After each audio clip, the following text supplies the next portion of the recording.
Hi everyone, I hope you're well. Welcome to my forecast, which is going to cover the main transits from the full moon, the new moon that happens on the 28th of July, the new moon in Leo, through to the full moon that happens around about the 12th of August. So we're looking at the energies of the next 2 weeks of the waxing moon cycle, and that means that we are, it's a kind of, planting seeds and then sort of letting things develop from there. So just as a kind of a heads up, if you are interested in my forecast on the new moon in Leo and all the stuff that I usually do, then feel free to sign up for my newsletter, which is absolutely free. Just go to astrologysphere.com/subscribe and you can sign up there. If you're interested in upgrading, you can also get a 14-day free trial on my gold and platinum memberships, so you can check this out in the same place.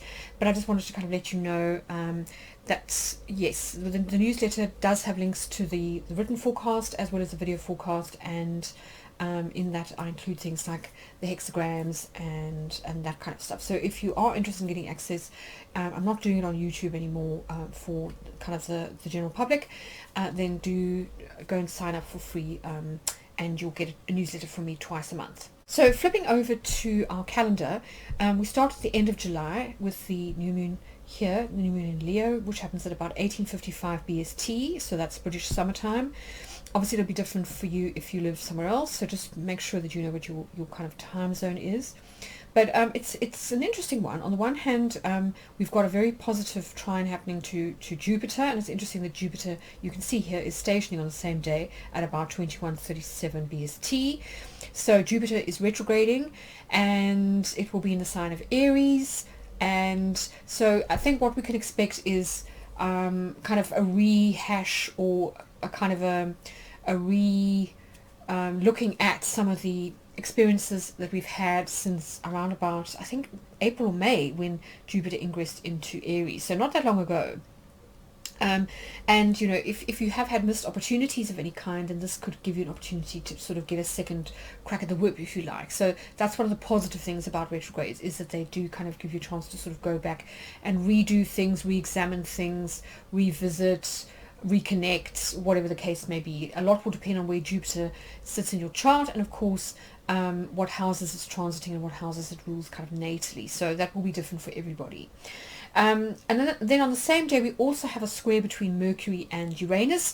Now, some people consider these to be the two iterations of kind of the mind, if you like, but that is to kind of leave out Saturn. And it's interesting because there is going to be an opposition forming between Mercury and Saturn, but we'll get into that as we move through the forecast. But needless to say, this opposition, or the square rather, happens it also takes in the nodes, so it forms a kind of a T-square, if you like, with Mercury at the apex and Uranus at the north node end.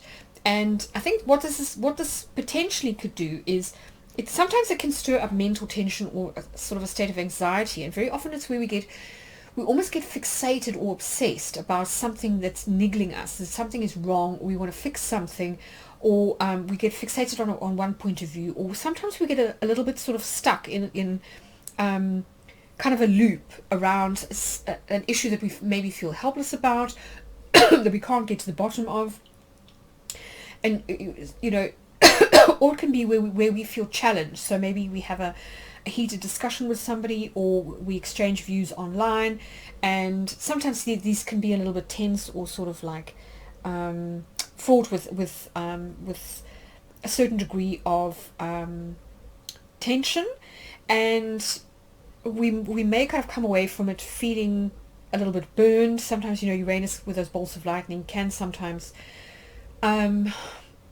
it can make situations feel quite highly charged, let's put it that way. It can also be about interrupted communications, or, as I say, that kind of jerky way of thinking where somehow things are not flowing, where we just feel that things are a little bit jagged, or just not sort of, things are not falling into place. And I think the key is to be patient with Uranus in Taurus, and also to allow things to take their natural course, because with the North Node involved, there may be a certain degree of external influence or kind of fate about whatever kind of happens now that pushes you in a new direction. So it could be that you kind of you come up against a sort of a brick wall of some kind, you hit a brick wall and you feel really frustrated that you're not able to sort of see something or make progress on something like a writing code or like a presentation or whatever the case may be, solving a problem. But it could be that the problem actually in a way pushes you in a different direction, because maybe the sort of trajectory that you were on was not actually going to go anywhere. So it can be one of those cases where you have one of those problems that forces you to be creative and actually ends up sending you in a new direction that you wouldn't have considered otherwise. So it can be one of those cases where there are sort of fortunate delays or problems that are actually designed to make you think outside the box, that type of thing. And then let's move on to August. So August is, I mean, it's quite a busy month. But if we kind of start off here on the 1st, we're still in the new moon phase, and you can see Mercury is very, very active and will be until it goes retrograde next month in September. So Mercury making a quincunx to Neptune, and this can fog up our thinking a little bit. So as I say, if you do find that in that week, sort of from the new moon onwards, that you either feel frustrated or a little bit sort of anxious, or your thinking isn't entirely clear, then I think just take your time, relax, wait for clarity, and as I say, allow events to take their natural course, because you may find that there is a certain degree of fate involved in delays, or and just allow things to sort of flow of their kind of own accord. And you can see that Mercury then moves from this quincunx to Neptune to one with Pluto, and of course quincunxes always call for adjustments. So again, this is about kind of the need to face up to a few home truths or to dig deeper. So it could be about research, for example, about realizing that you don't know enough about a particular subject, and that's why you are either feeling a little bit vague, or you've kind of come up against brick walls that you need to kind of go away and do a little bit more research, or kind of drill down into something, get more into the details, and this will reveal the sort of inner workings of things, and that will help you to sort of solve the problem. So it's really about kind of digging deep, and that could be psychological as well. It could be about penetrating, like asking penetrating questions if you're having discussions with somebody, or you feel somebody's trying to persuade you to a particular point of view or to do something. Asking a lot of questions, not taking things at face value, that's a big theme at this new moon. So being honest as well. So in the same way that we need to uncover the truth from other people, we also need to dig deep and be honest with ourselves and with others, and that this can lead you to some important decisions. So this is a kind of like a crossroads or a pivot point of some kind. And then more positively, Venus is making an aspect to transiting Uranus. So this is a sextile, which is a very positive aspect on the 2nd.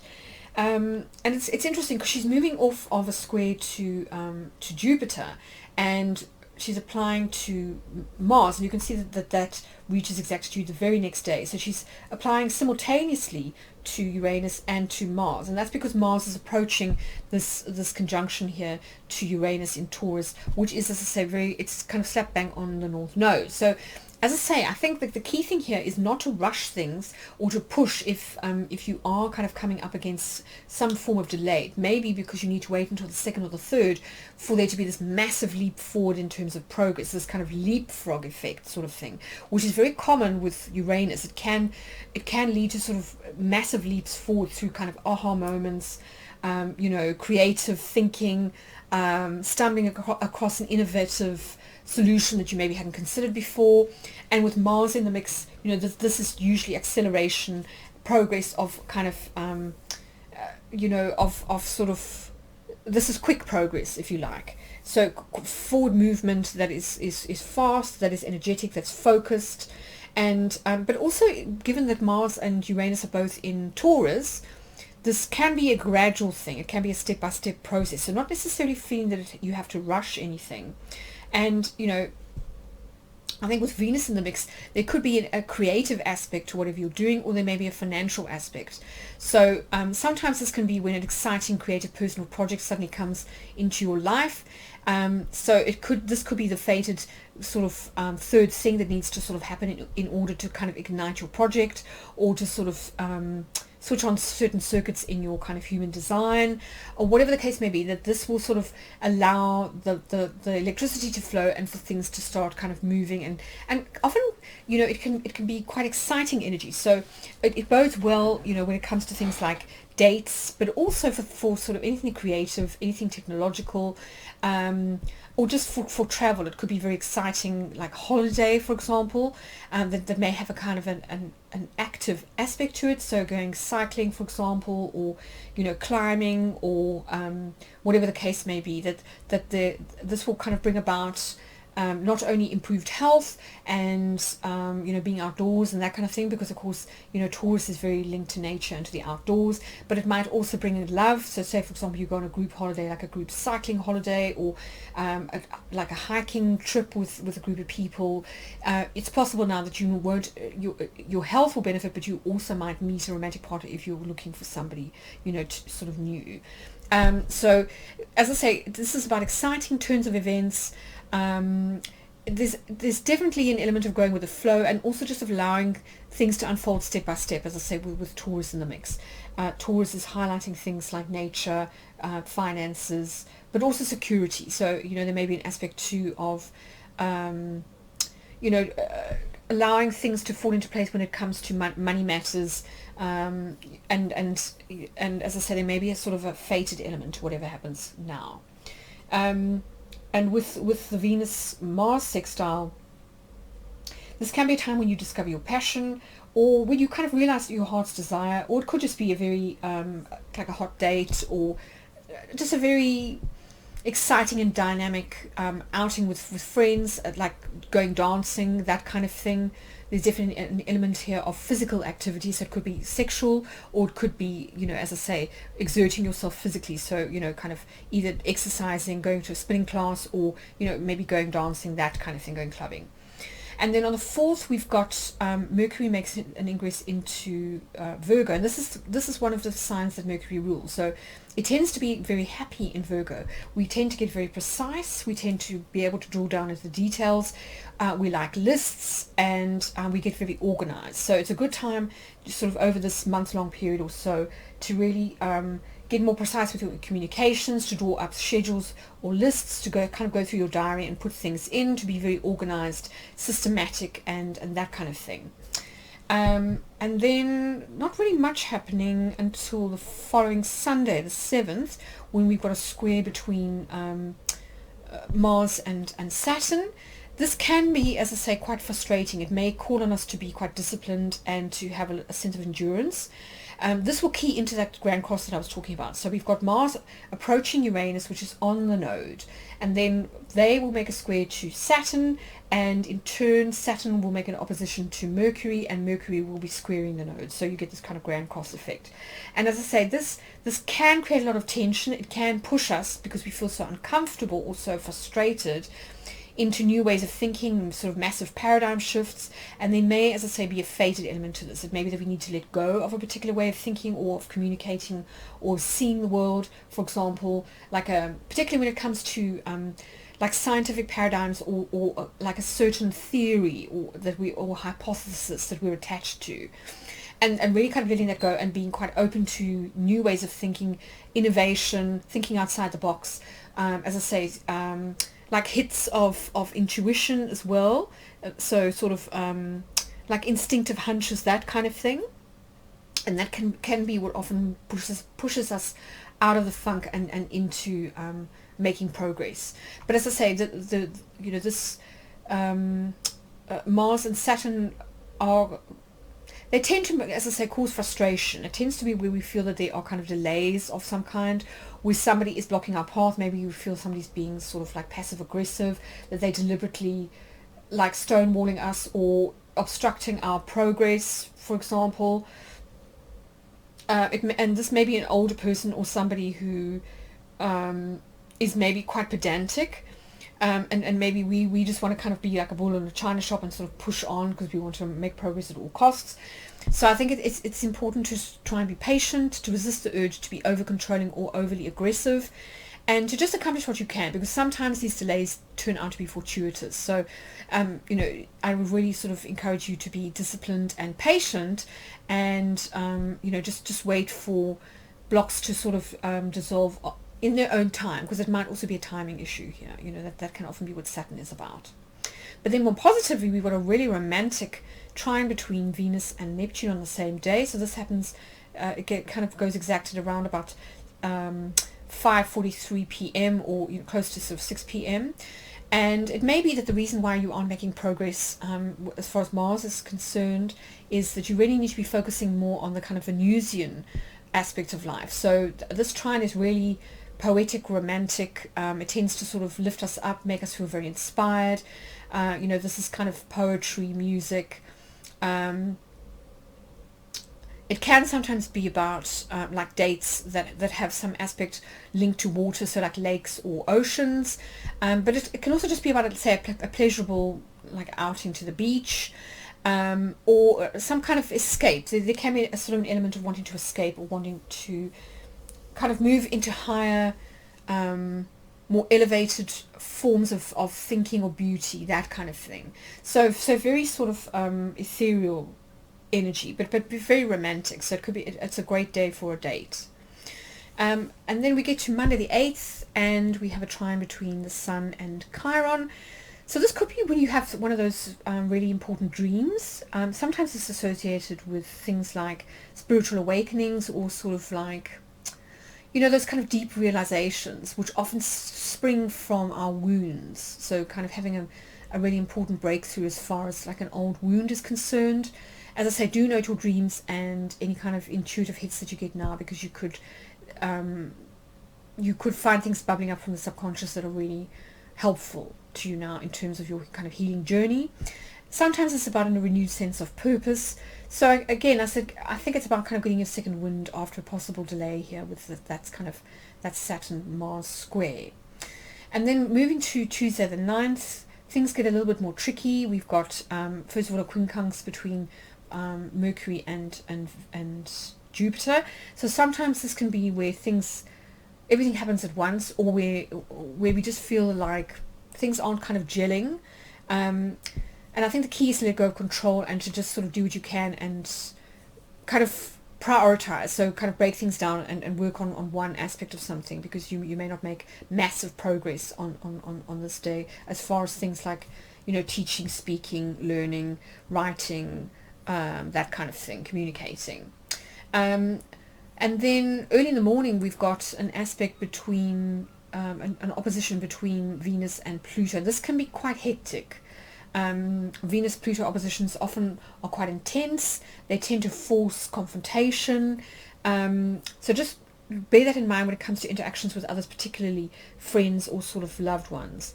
And although it's good to express yourself honestly, the key is not to be like hectic in the sense of sort of like being cruel. You can be honest but still be kind. And I think also not being overly controlling or inadvertently manipulative. Sometimes, we don't realize that we're being manipulative. And this could be a family member, because don't forget that Venus is in Cancer. And I think the key is to just allow other people the space to sort of also speak from their place of truth, or to come from their place of truth, and to realize that sometimes we don't necessarily share the same values, or we're not sort of like on the same page, and to try to find kind of middle ground, because of course an opposition is a kind of 180 degree kind of aspect. So the best thing to do is to try and kind of meet in the middle. And then nothing happening on Wednesday. Thursday, we've got another tense aspect between the Sun and Uranus. So this can sometimes be where we get a little bit restless, or we want kind of change for change's sake. So we have to be a little bit careful of being addicted to novelty. A little restraint will prevent you from kind of like making impulsive decisions, particularly personal decisions, leadership decisions, that kind of thing. Yes, I think it's one of those days where you just might feel a little bit antsy, and it might be a good idea to exercise, because we've got a lovely aspect between Mars and Neptune, and this is fabulous for any kind of like lyrical exercise. So whether it be dancing or swimming, that kind of thing. But I think you'll feel very. I think any form of physical activity has the potential to be quite meditative and to sort of take you into an altered state of consciousness. Any type of activity near to water may also be beneficial. So it could be a good day to go to the spa, and this can really help to kind of calm any anxiety that Uranus square might kind of cause. So I think, again, plug into the Neptunian energy, much as it's worth doing on the Sunday, kind of more flowing, accepting, surrendering kind of energy than sort of trying to sort of push or to sort of insist on making changes when they may be premature, put it that way. And then Venus will ingress into Leo, so this is really fun energy. This is very it's the magical child, so this is about fun, about creativity. Sometimes it can be quite flamboyant. We might feel the desire to wear slightly louder colors than usual. We may feel proud of our romantic partner or of a creative project that we've kind of finished. It's a good time for self-promotion, and it's also a time to really kind of chivvy or sort of kind of chivvy things up. So if you want to kind of do a makeover, or you want to kind of give something a bit of a lift, this is an excellent period in which to sort of do so. And that brings us up to the full moon in Aquarius, which happens on the 12th of August. So that's kind of it for the next 2 weeks. As I say, if you are interested in a more in-depth look at my new and full moon forecast, then do think about subscribing if you haven't already. But yeah, I'm wishing you a really fun and eventful couple of weeks, and I'll see you at the full moon on the 12th.